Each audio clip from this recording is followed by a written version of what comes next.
Today, I'm going to be showing why we think that the new features in Strapi 5 enable the next generation of content workflows in Strapi, and how you can leverage them in your app today. So thank you, everyone, for coming. Thank you for sticking around to this room for this talk. My name is Rémi. I'm in the Strapi team working as an engineer, and I'm really excited to show you how you can make the most of the features we've been building for you over the past few months. So the feature I'm going to be diving deep into today is the preview feature. Now, the preview, as was shown in the keynote just before, is like you can open your content in Strapi, you get a new button to open the preview page, and suddenly you have side-by-side your content and the preview. Fairly simple, right? At the end of the day, it's just one big iframe that puts your front end right within Strapi. So nothing too complicated, but yet quite impactful. So the way it works is that, again, this is just one big iframe. So we need to know what URL to render in the iframe. How we get that URL is thanks to the config that you provide.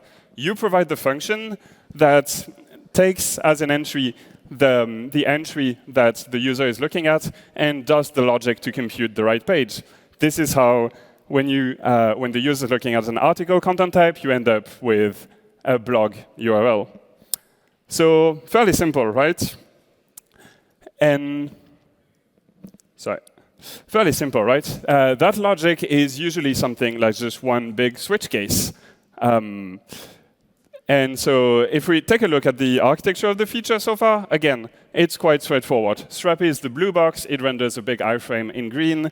And your config is what provides the source of the iframe. Now, this is simple, but it's also out of the box a little bit limited, because what if you want to preview some content that is not live yet? What if you want to preview a draft, for example? You want to be able to look at it from within your Strapi admin, but you don't want it to affect like the live production version of your site that your clients are going to use. So what you need to do for that is to set up the preview mode in your config. This is something that was set up in the Launchpad. As you can see here, if I come up with a change, I'm going to see it directly on my draft tab, but it's not going to affect the preview tab. So I'm going to show you how this was set up in our Launchpad application. I'm going to be using Launchpad throughout the rest of the talk, and we're going to be going like step by step into more advanced workflows. So this is the first layer of complexity. All right, so I'm moving into my config file where I'm defining the logic to generate that URL. And you can see that I've got a function here that holds the big switch logic to compute the URL. And that gives me a path name. But instead of directly returning the path name, instead I'm putting it in an object of search params, and the URL that I'm actually redirecting to is an API endpoint. Now, this API endpoint is a Next.js application. What it's going to do is that it's going to authenticate that because I provided a secret as a search param, it knows that I am a Strapi admin. Like, we're looking at this within Strapi admin. And if it sees that this is authenticated and I'm looking at a status that is a draft, then the API endpoint is going to set a cookie saying this is Strapi in draft mode. And then it's going to redirect to the actual path name. Then on the page, it's going to read the cookie, see that it's in draft mode, and adjust the content that it's going to fetch. So this is pretty neat. It's also nothing new. Like, this is how preview has worked for quite a little bit of time. But it's still, we still added one layer of complexity. Instead of directly returning like the actual preview front end that we're looking at, we're adding something in between, which is our API endpoint. Again, pretty cool, but it's got its limits. Because say, for example, that my company grows and I no longer have just a website. Maybe I have another website that consumes the same content. Or maybe I've got a native mobile application. Like, suddenly, it's not just one entry equals one URL. So how can we enable these workflows? So this is the second layer that I want to show you today. The way you can build this is with the introduction of a proxy preview concept. So in this diagram, Strapi is again the blue box. And what you can actually do is that instead of directly rendering for example, your Next.js application, which would be like the orange box, or your other website, what you can do is to have a single front end that is dedicated to hosting the preview, which is the proxy. And using that, the proxy is going to be able to itself render multiple types of previews.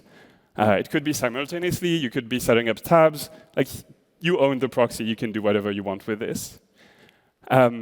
Now, it sounds pretty cool in theory, but I'm going to show you how we can set this up in VS Code, and hopefully things will get more clear, and you'll get more ideas of what's possible with this pattern. All right, so again, I'm going to open VS Code, and I want to emphasize that I'm just going to be using the Launchpad repo, and I'm going to be editing it like it's my own website. I'm not acting as a Strapi contributor or as a Strapi employee. Like, what I'm going to be coding is what you can be coding in your own code base that you own today. All right, so the first step to set up this proxy pattern is that we no longer want to redirect directly to our API endpoint. Instead, what we want is to have the URL for our proxy page. Now, we need to decide where does our proxy page actually live. Like, we could set up a little like React application or something for it, but it sounds a little bit complex. Like, we're already within Strapi. We've got APIs to create new admin routes within Strapi, so let's leverage this so that everything can live in the same code base. So I'm going to rewrite the URL that I'm redirecting to say that I want to redirect to /admin because we're working in Strapi admin. And let's call our new route preview proxy, for example.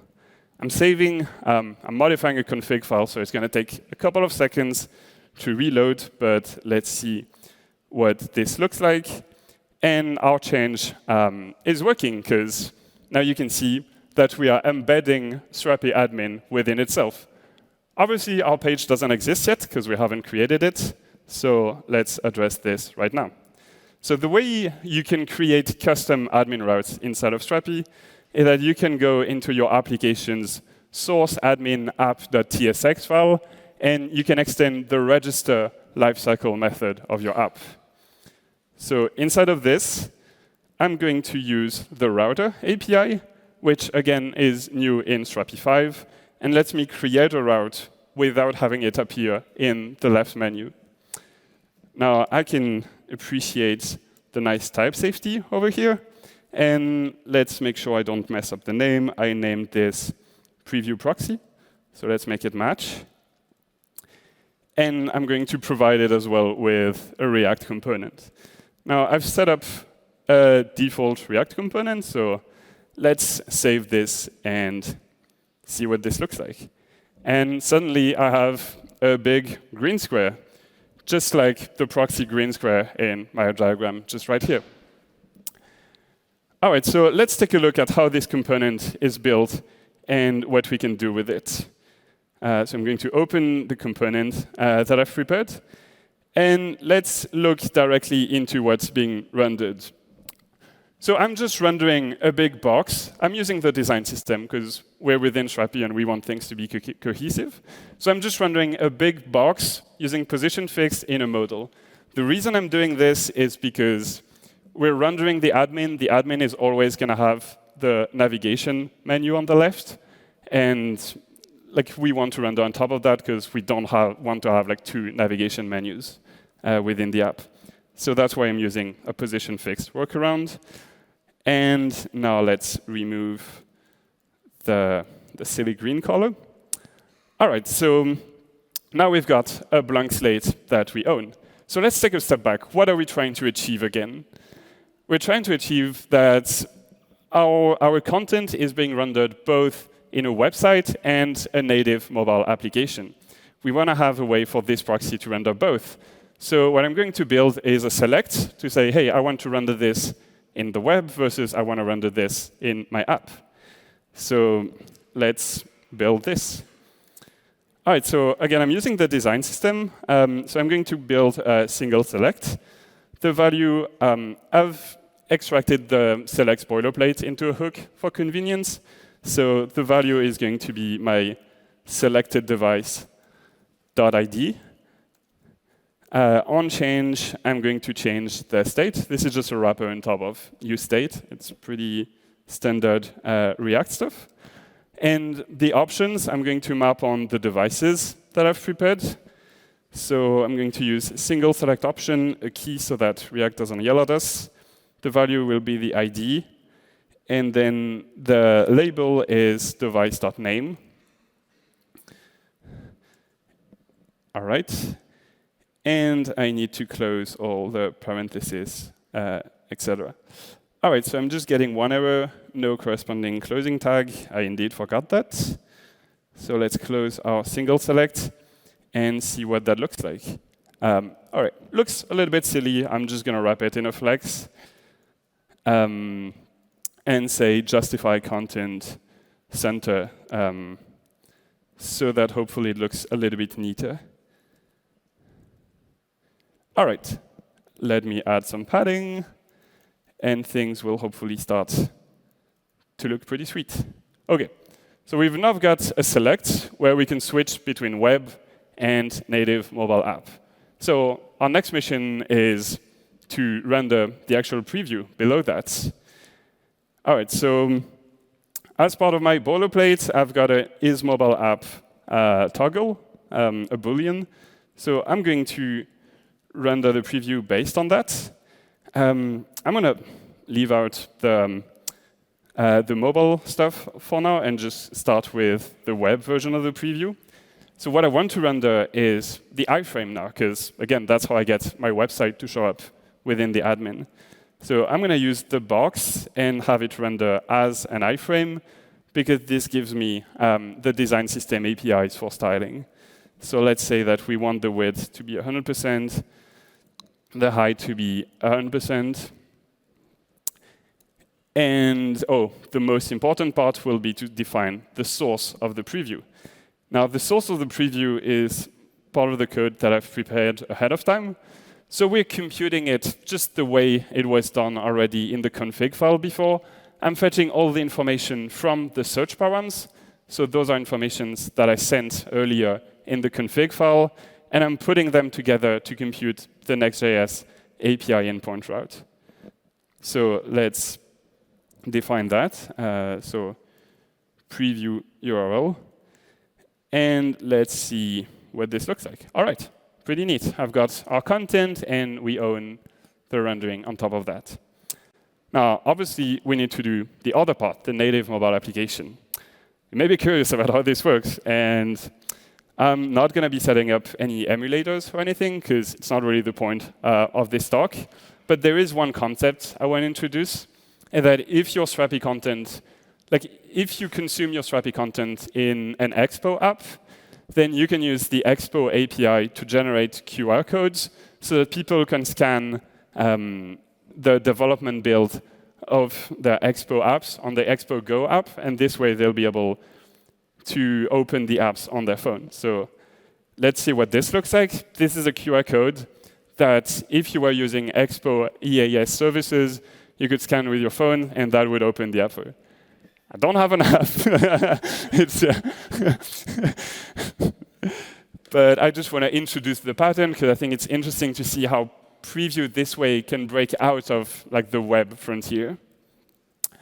All right, so we've got our selects, but now there is something that got broken along the way. It's that now when I make an update, it's no longer going to be reflected. And that is because if we look at our diagram again, the way the content updates work with preview is that Strapi, again, the admin, the blue box, dispatches an event on the window of the iframe. And that means that our proxy receives the event, but the event no longer reaches our Next.js application. It no longer reaches the orange box. So what we need to do is forward that event. The proxy needs to receive it and pass it along. So let's build this together.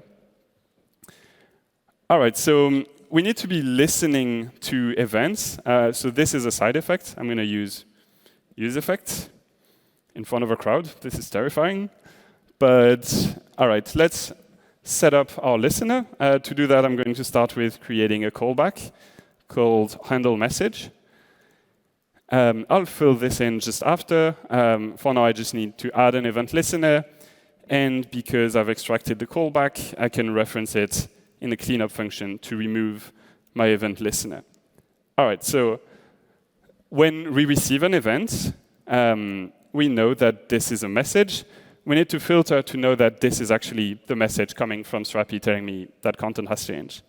Because actually a lot of messages gets dispatched throughout your browser, as I found out. So the way to do this is you make sure that the data.type is Strapi update. And if it is, I'm just going to log it for now, just to ensure that we are indeed receiving it before moving on. So I'm going to open my DevTools. The console in particular, make an update, and you can see we're receiving it. All right, so one step is done. Now we need to forward it, to dispatch it on the nested iframe. So we need to use the post message API on the iframe for that, which is a web API. It's not React. So we need to hold the DOM object. And the way to do this in React is to set up a ref. So I'm going to create a ref for the iframe and attach it to my iframe element. All right, so now that I have it, I can dispatch an event on it. So inside of it, instead of my console log, I'm going to say iframe.current. I'm accessing the content window, which is the way you access the window of an iframe. And I'm using the post message API. We're going to dispatch the data, because again, it's the event we're receiving that we're sending back. And for security reasons, you pass the origins of the windows that can receive that event. In our case, we can use client URL, because we have it. All right, so let's take a look. So if we did not mess this up, this time the content should update when I make a change over here. And it does. Pretty sweet. All right, so I can close my console now. And we can take a step back again at what we've built. We've created this proxy. This proxy is in charge of rendering the different types of preview. We can render Next.js, we can render a different site, we can render an Expo application. Like, a lot of things are possible. And the way we did this, if, again, we take a step back, if you remember, at the beginning, we started the preview setup with both ends of this diagram. It was the config directly returning the actual preview URL. Then we added the circle in the bottom, the front-end API endpoint. And now we've added something that sits even before that, which is the proxy front-end. So I've got an iframe rendering an iframe, which points to an API endpoint that redirects to a URL. All right, so this is a really cool setup. But I want you to understand that this is just where we can get started, because now we own the rendering of the preview. Like, we own this space on top, and we can do anything we want on here. So this is where a world of possibility begins. Because let's say that, OK, we've got a mobile app, but we also want to ensure that the website works well on mobile. So what if we want to build an easy way for people to make sure that the website looks good on phones, right? We can set this up quite quick. Like, I've prepared this device selector hook. We can just add more devices to it, for example. Like, I'm adding a phone view and a tablet view. They've got some given width and height. So I'm uncommenting them, and then I just need to make the width and height no longer hard-coded, but instead consume this data from our state. So let's do this. And also, I'm going to center things to make them nice. So let's say margin left auto, margin right auto, and I believe I need to make it display block as well. All right, so let's see what this looks like. We've got a typical web view. Now I can switch to a phone view. And suddenly, our content editors can make sure that the content they're writing is just as accessible on desktop as it is on mobile. So I've got the mobile view, the tablet view as well. And these are not features that were built within Strapi. What I want you to get from this talk is that like you own this space. If this is what your customers, if this is what your coworkers need, you can build it for them using these patterns. And again, this pattern can be pushed pretty far. Like you could imagine, for example, like triggering like builds in your CI from the preview, for example. You could actually have a demo that I can show you quickly of how far you could actually push things. Because, for example, let's say that your customers, for example, want to see what changes, like the specific field that they're updating. They want to see like where that impacts the UI. Like you could build something like this using your own code and your own logic within your front end. So I've set up a little update highlighter here. It's just going to need some extra bits of parameters here in my config. And if I wait for my app to reload, then I can show you what this will look like. All right, so I've got my usual content. I can make an update. And OK, let's look at this. I'm updating the title. And I can get the title to highlight on the preview. And I'm updating a paragraph, like the blocks field. And now where the blocks field is being rendered is being highlighted. Now, I'm not going to go far in depth in how that works. You can ask me at the break if you're interested. But the cool thing is I'm able to do this just as a Strapi user within my website. And that's because I have the right tools at my disposal.